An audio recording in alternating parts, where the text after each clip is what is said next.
ನಮಸ್ಕಾರ ರೀ, ಎಲ್ಲರಿಗೂ ಹೆಂಗಿದ್ದೀರಾ?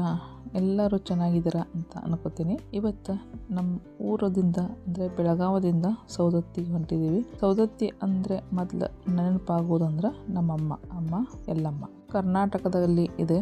ಮತ್ತು ನಮ್ಮ ಭಾರತ ದೇಶದಲ್ಲಿ ಪ್ರತಿಯೊಬ್ಬರು ದೇವರು ನಂಬ್ಕೊಳ್ಳೋದಂದರೆ ತಾಯಿ ಎಲ್ಲಮ್ಮ. ನಾವು ಬೆಳಗ್ಗೆ ಬೇಗನೆ ಬಿಟ್ಟಿದ್ವಿ. ಮನ್ಯಾಗ ಸ್ವಲ್ಪ ಚಹಾ ಪಾನಿ ಮಾಡ್ಕೊಂಡು ಆಮೇಲೆ ಹಾದಿಯಾಗ ಹೋಗ್ತಾ ಏನೇನು ಸ್ವಲ್ಪ ಇದೆಲ್ಲ ಅದೆಲ್ಲ ಶೂಟ್ ಮಾಡ್ಕೊಂಡಿದ್ದೀನಿ. ಫಸ್ಟಕ್ಕೆ ಹೋಗ್ಬೇಕಂದ್ರೆ ನಾಷ್ಟ ಮಾಡೋಕ್ಕಿಲ್ಲ ಮನೆಯೊಳಗೆ. ಹೀಗಾಗಿ ಮನ್ಯಾಗ ಸ್ವಲ್ಪ ಚಹಾ ಪಾನಿ ತೊಗೊಂಡು ಹೊರಗಡೆ ನಾಷ್ಟ ಮಾಡ್ಕೊಂಡ್ವಿ. ನಾಷ್ಟ ಮಾಡ್ಕೋಬೇಕಾದ್ರೆ ಇಲ್ಲಿ ಹಾದಿಯಾಗ ನೋಡ್ರಿ, ಬೆಳಗಾವದಿಂದ ಹೋಗ್ಬೇಕಾಗಿತ್ತಂದ್ರೆ ಯರಗಟ್ಟಿ ಊರೊಳಗೆ ನಾಷ್ಟ ಚಲೋ ಸಿಗ್ತೈತಿ. ಅಲ್ಲಿ ನೀವು ಬೇಕಂದ್ರೆ ಈ ಹೋಟೆಲ್ ಒಳಗೆ ನೀವು ನಾಷ್ಟ ಮಾಡ್ಕೋಬೋದು. ಆಮೇಲೆ ನಾಷ್ಟ ಮಾಡ್ಕೊಂಡು ಅಲ್ಲಿಂದನೇ ಬಿಟ್ಟು ಇದು ನೋಡ್ರಿ ನದಿ. ನಾವು ಮಳೆಗಾಲ ದಿವ್ಸನ್ಯಾಗ ಹೋಗಿದ್ದೆ, ಹಿಂಗಾಗಿ ನದಿ ಫುಲ್ ಆಗಿತ್ತು. ತಾಯಿ ಎಲ್ಲಮ್ಮನ ಮಹಿಮೆ ಭಾಳ ಐತ್ರಿ.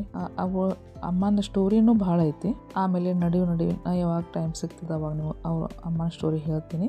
ನಾವು ಫಸ್ಟ್ಗೆ ಇಲ್ಲಿ ಬಂದು ಜುಗುಳಬಾಯಿ ಸತ್ಯವ್ವ ಎಲ್ಲಮ್ಮನ ದೇವಸ್ಥಾನಕ್ಕೆ ಹೋಗೋಕ್ಕಿಂತ ಮೊದಲು ಫಸ್ಟ್ ದರ್ಶನ ಮಾಡ್ಕೊಂಡ್ರೆ ಜುಗುಳಬಾಯಿ ಸತ್ಯವ್ವ. ಇಲ್ಲೊಂದು ಮೊದಲು ಪುರಾಣ ಕಾಲದಾಗಿಂದ ಒಂದು ಬಾವಿ ಇತ್ತು, ಅದನ್ನು ಈಗ ಈ ರೀತಿ ಮಾಡ್ಯಾರ. ಇಲ್ಲಿ ಬಂದು ಸ್ವಲ್ಪ ಕಾಲ ಮೇಲೆ ನೀರು ಹಾಕ್ಕೋಬೋದು, ಇಲ್ಲ ಸ್ನಾನ ಮಾಡೋರು ಸ್ನಾನ ಮಾಡ್ಕೋಬೋದು.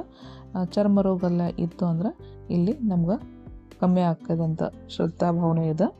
ಇಲ್ಲಿ ಬಂದವ್ರು ಆದಷ್ಟು ಒಂದು 60-70% ಮಂದಿ ಹುಟ್ಟಿಗೆ ಊಡೇ ಹೋಗ್ತಾರೆ ರೀ. ಹುಟ್ಟಿಗೆ ಊಡೋದು ಏನಂದ್ರೆ ಬೇವಿನ ತಪ್ಪಲಿರ್ತಾವಲ್ಲ ಅದನ್ನು ನಡಿಗೆ ಹಾಕಿರ್ತಾರೆ. ಬಾಯಿ ಒಳಗೆ ಕೈ ಒಳಗೆ ಬೇವಿನ ತಪ್ಪಲ ಕೊಟ್ಟಿರ್ತಾರೆ. ಆಮೇಲೆ ಗುಡಿ ಒಂದು 5 ಸುತ್ತ ಹಾಕಿಸಿ ಅದು ಏನೋ ಒಂದು ಪೂಜಾ ಮಹಿಮಾ ಇದೆ ರೀ, ಅದು ಮಾಡಿ ಎಲ್ಲರೂ ಮಾಡ್ತಾರೆ. ನೀವು ಯಾರು ನಿಮ್ಮ ಮನ್ಯಾಗ ಒಳಗೆ ಮಾಡಿದ್ರಂದ್ರೆ ನಿಮ್ಮ ಮನೆಯ ಪದ್ಧತಿ ಇದ್ದಂದ್ರೆ ಗೊತ್ತಿರ್ತದೆ ರೀ. ಎಲ್ಲರಿಗೂ ಗೊತ್ತಿದ್ದವ್ರ ಪದ್ಧತಿ ಇದ್ದವ್ರ ಮಾಡೇ ಮಾಡ್ತಾರೆ. ಮದುವೆ ಮನೆ ಇರ್ತದಲ್ಲ ಅವರ ಮದುಮಗ ಈ ಉಡ್ಸೇ ಬಿಟ್ಟಿರ್ತಾರೆ.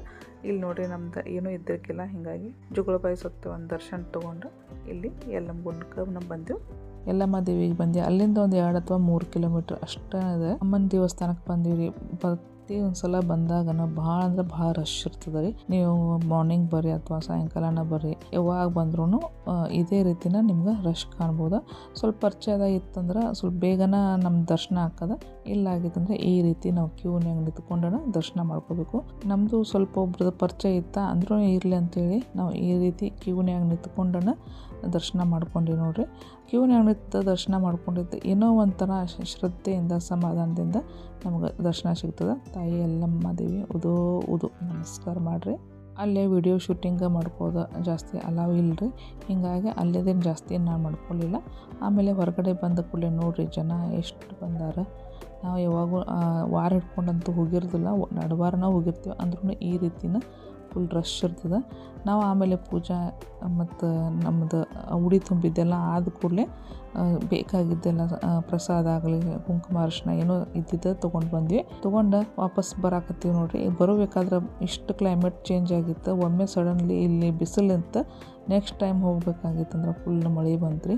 ಮತ್ತು ಹೋಗ್ತಾ ಮತ್ತೊಂದು ಸಲ ಹಿಂಗೆ ಭಾಳ ಟೈಮ್ ಆಗಿತ್ತು, ಹಸು ಆಗಿತ್ತು. ನಮಗೆ ಹುಡುಗರಿಗೆ ಎಲ್ಲರಿಗೂ ಜಾಸ್ತಿನ ಹಸು ಆಗಿದ್ದು. ಹೀಗಾಗಿ ಹೋಗ್ತಾ ಮತ್ತು ಅದೇ ಊರಲ್ಲಿ ದಾವಣಗೆರೆ ಬೆಣ್ಣೆ ದೋಸೆ ಸಿಗ್ತಾವ ಅಂತ ಗೊತ್ತಾಯ್ತು. ಅಲ್ಲೇ ನಾಷ್ಟ ಮಾಡಿಕೊಂಡು ನಮ್ಮ ಊರಿಂದ ಹಿಡಿದ್ವಿ. ಪುರಾಣ ಕಾಲದಿಂದ ಒಂದು ತಾಯಿಯಿಂದ ಕತೆ ಇದೆ ಅಂತ್ರಿ. ಆ ಕತೆ ನಿಮ್ಗೆ ಯಾರಾದ್ರೂ ಗೊತ್ತಿದ್ರೆ ಕಮೆಂಟ್ ಮಾಡಿ ಹೇಳ್ರಿ. ಇಲ್ಲ ನಾನೇ ನೆಕ್ಸ್ಟ್ ಟೈಮ್ ಬೇಕಂದ್ರೆ ಇನ್ನೊಂದು ವಿಡಿಯೋ ಒಳಗೆ ಹೇಳ್ತೀನಿ. ಈ ವಿಡಿಯೋ ನಿಮ್ಗೆ ಇಷ್ಟ ಆಗಿತ್ತು ಅಂತ ಅನ್ಕೊತೀನಿ.